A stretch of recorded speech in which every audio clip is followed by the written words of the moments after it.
Warning, if you have a problem with any of these warnings, it's okay to leave. You don't have to watch this. Uh, but yeah. Anyways, welcome back. Today we are going to see Into the Pit Part 2. Now, however, you could call me an idiot for this, but I forgot to turn on my microphone. So, I'm just narrating this thing, which I do not enjoy. Anyways, let's just get into it. So previously, I had gotten dad's phone, or it could be mom's phone.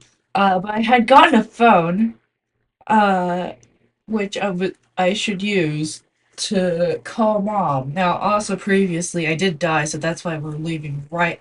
We're starting right when I got the phone. So after I left the room, I chose to turn on the sewing machine, and I hid in the closet. To which the thing, I don't know if it's Springtrap. I don't know if it's I don't know if it's a weird spirit.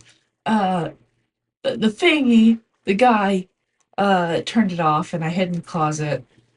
So after a while of like waiting, I chose to leave the closet. After leaving the closet, I navigated my way to the dining room to find the guy. I still don't know. So I chose to turn on the blender, hoping that it'll distract him. Then I run across all the way to the other side of the house, a room that was not shown in the previous playthrough. And for some weird reason, he somehow knew where I was, and I had to play this mini game, having to stay on one side. And then when he was looking away, I thought that was a good time to like move to the other side. It was not. I died. Yeah, that happened. After respawning, I decided to look for in the house for mom's phone number. After a little bit, I found this phone book of from where I came from, which was two phone numbers, a mechanic and a plumber. So, as my curious self chose to do, I thought it was a great idea to call them, even though Uh, they did not help me.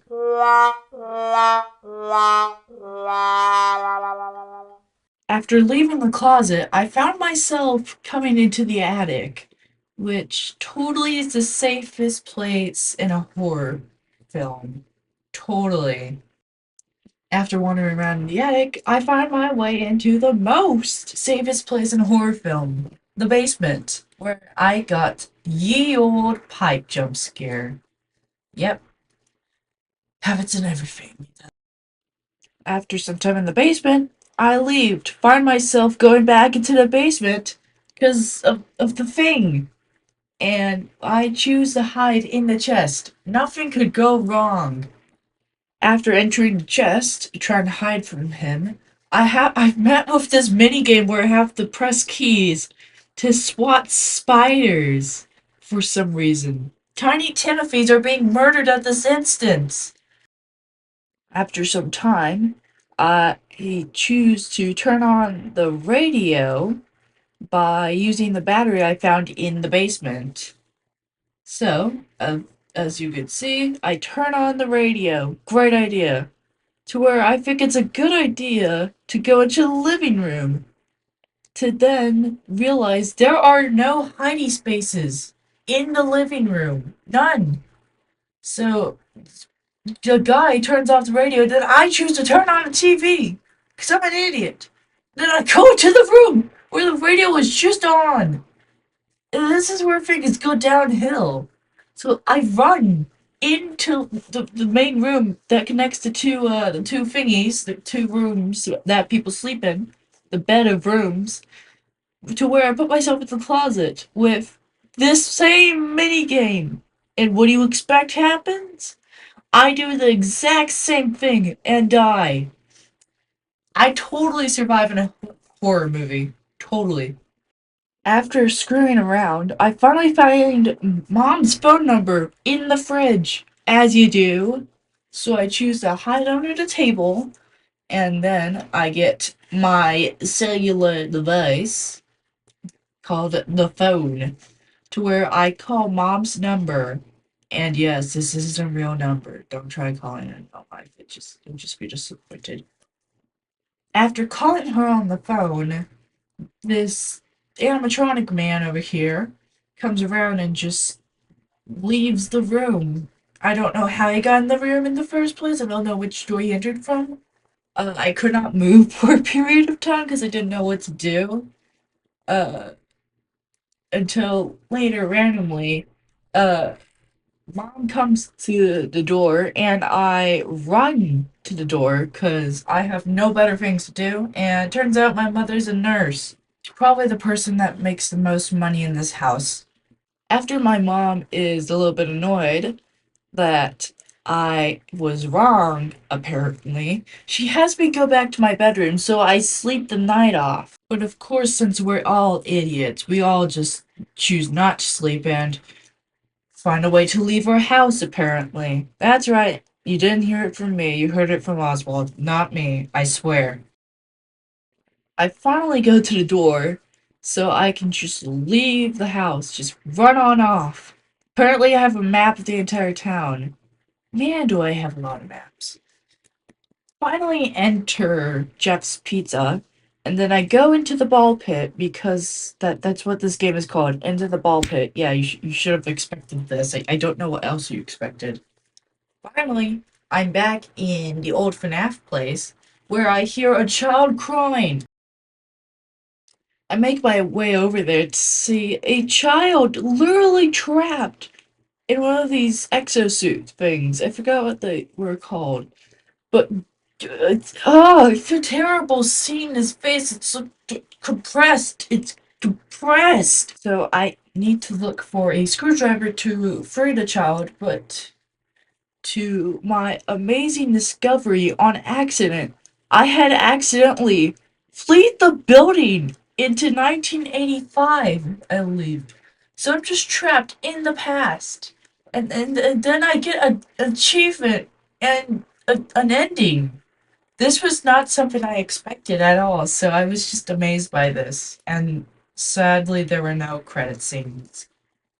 Apparently, for some reason, my random mind knew that this door had the screwdriver in it. I don't know why. It just did. Couldn't tell you why. So my mind thinks, hey, maybe Jeff has the key. So then I go to Jeff, and then he has me do some handiwork, take it out the trash. Eventually, I finally make my way to Jeff, to where he has me take out the trash. So I have to go to the mill, and he supplies me with a flashlight, which is really helpful. I finally finish the trash, and he gives me the key so that I can finally unlock that back door. I want to real quickly say there was a lot of just me screwing around that I cut out. So just bear with me with that, okay? This room has been burned up, by the way, but I finally make it to the room with the screwdriver, and it is quite dark. I don't know if brighting up will do anything, but hopefully it does. I finally make it back to the boy, which somehow amazingly I get him out with the screwdriver and just plops right on the floor. I also thought he was just head, so this part surprised me a little bit. So the kid and I just chill for a little bit until uh the guy with the suit, the animatronic, uh comes to jump scare us and attack us. To where I just take a leap of faith back to the ball pit. I then make it back to my house for day two, to where my mom is very happy to see me as a sixth grader. And this was also a part where I guessed my age, that I was 11. And I mean, the average age of sixth graders is 11, so yeah, I'm sure this guy is mentally okay. Eventually, I finally leave the house to a bright summer day, to where I go to the school because it's back to school. Yeah, schools kind of sucks sometimes. Eventually, we leave to a schoolyard which looks terrible, to where a kid sets off a firecracker. And this part I find funny because there was a teacher that my mind calls underpaid teacher, which I find incredibly funny. So then a bunch of kids run, and the teacher just starts chasing them in the most terrifying way possible. After that, we choose to speak with the kid who lit the firecracker, aka Jet, to which we ask him if we could possibly get a firecracker, and then uh, Jet says if we do a thing for him, he'll do a thing for us. After our speak with Jet, we see Gabriel, a girl that we just saw, getting bullied by some bullies, and then we talk to her for a little bit and cheer her up. And then after a little bit of discussion, she gives us this book that she was supposed to throw away. And it's everything about the animatronics. I'm concerned for her. What is going on? So this is where we capped it here. So I hope you have enjoyed this video. I'm sure next time I most likely will have my microphone working and audio will be fine. I swear, okay? If this is not true, then you guys get to pick something dumb for me. I don't. But yeah, I hope you have enjoyed this and see you next time.